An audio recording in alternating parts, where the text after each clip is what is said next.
ayal zаты. Kızınız aytaylı. Kızınız sözsüz beşke okudum, tamak жақсы жасайлам, тигини кылалам деген үчүн bir erkek meni sүйөт деген нерсе болбош керек да.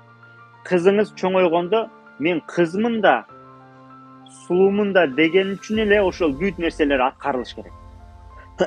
Анткени эркектин натурасы итак эле ошондой. Erkek kıyınalып kartoşkanı bışırıp montup kençeğine berse, kençeğe men kartoşka kalıtam dese ele, an kartoşkanı beret jeyt, anan erkek oşonun bakıt alat da, baktılуу болгонду үйрөнүшкө билиш керек да. An үчүн жанакы айткандай, кызыбызды кыз болгон үчүн эле сүйө берсек, ал чоңойгондо сөзсүз бирдемке кылышым керек, анан мени бир жигит сүйөт дегенге ал принцессанын иши эмес да, ал ошондой шагысынган кыз болуп калат да. Ошо сыяктуу эле аял киши, кыз просто аял болгон үчүн эле тиги эркек ошону сүйүп калды, болду, ошон үчүн бүт нерсени кылыш керек. Kızımız da ошентип өсүшүңүз керек. Келинчегиңиз да ошо мааниге келиш керек.